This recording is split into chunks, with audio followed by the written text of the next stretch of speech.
নমস্কাৰ বন্ধুসকল, মই নীৰৱ জোনাকে মোৰ জ্ঞান প্ৰচাৰ চেনেললৈ আপোনালোক আটাইকে স্বাগতম জনাইছোঁ। মন আৰু মগজু। বন্ধুসকল, আমাৰ মন মগজুত সকলো সময়তে কিবা নহয় কিবা এটা খেলি থাকে। নানা চিন্তা ভাৱনা, নানা কথা, এনেকুৱা বহুতো কিবা কিবি খেলি থাকে। আহকচোন আজি আমি জানো মন আৰু মগজু স্থিৰ কৰি ৰাখিবলৈ কি কৰাটো প্ৰয়োজন। আপুনি যদি প্ৰথম মোৰ চেনেললৈ আহিছে তেন্তে ছাবস্ক্ৰাইব কৰিব আৰু কাষতে থকা বেল আইকনটো দবাই দিব। আৰু ভিডিঅ'টো যদি ভাল লাগে তেন্তে লাইক এটাও কৰিব। আহক ভিডিঅ'টোলৈ আগবাঢ়ো। বন্ধুসকল, আমাৰ মগজু কণ্ট্ৰল কৰাৰ বিষয়ে বহুতে বহু কথা কয়।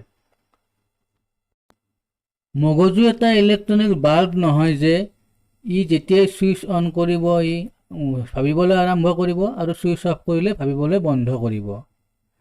ই এনেদৰে কাম নকৰে। বন্ধুসকল, কাণৰ কাম হয় শুনা, জিভাৰ কাম হয় সোৱাদ লোৱা, আমাৰ হৃদয়ৰ কাম হ'ল কম্পন হোৱা। ঠিক তেনেদৰে মগজুৰ কাম হ'ল ভবা বা চিন্তা কৰা।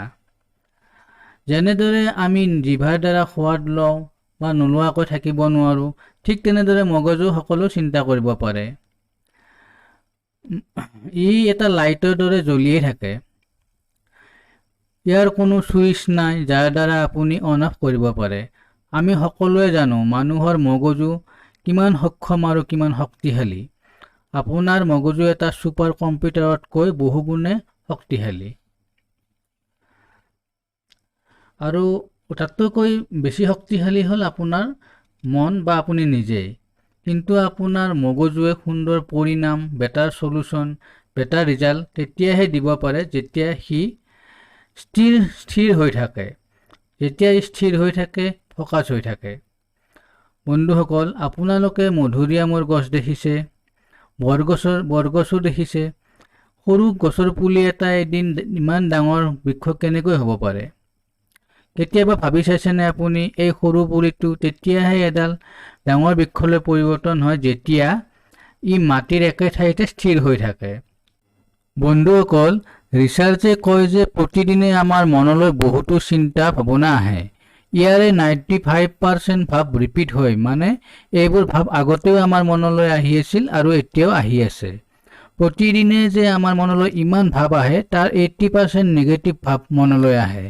এই ভাৱবোৰে প্ৰত্যেক ছেকেণ্ডত সলনি হৈ থাকে। আপুনি যেতিয়ালৈ মনটো এটা কৰ্তব্যৰ প্ৰতি স্থিৰ কৰি ল'ব নোৱাৰিব তেতিয়ালৈ আপোনাৰ মগজু অস্থিৰ হৈয়ে থাকিব।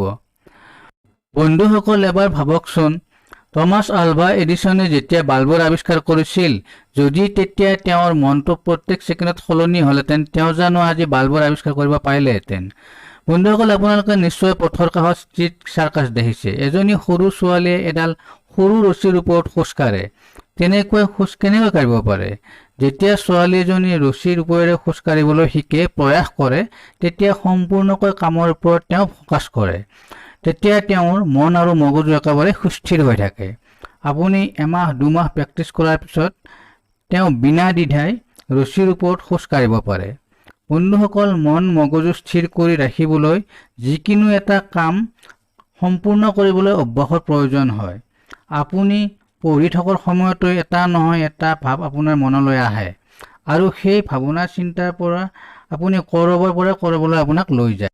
বন্ধুসকল, আপোনাৰ যি ভাৱ, যি প্লেন, যি লক্ষ্য তাৰ ওপৰত যেতিয়া ফ'কাছ কৰে তেতিয়াও আপোনাৰ মনলৈ বেলেগ বেলেগ চিন্তা ভাৱনা আহি থাকে। তেতিয়া আপুনি সম্পূৰ্ণ ডিচিপ্লিন হ'ব লাগে আৰু পুনৰ ভাৱবোৰ বন্ধ কৰি ৰাখিব লাগে। যদি আপুনি ইয়াৰ অভ্যাস গঢ়ি তুলিব পাৰে তেতিয়া লাহে লাহে আপোনাৰ ভাৱধাৰা স্থিৰ কৰি তুলিব পাৰে। বন্ধুসকল, মগজু মন স্থিৰ কৰিবলৈ প্ৰতিদিনে ৰাতিপুৱা 10 মিনিট ব্যায়াম কৰক।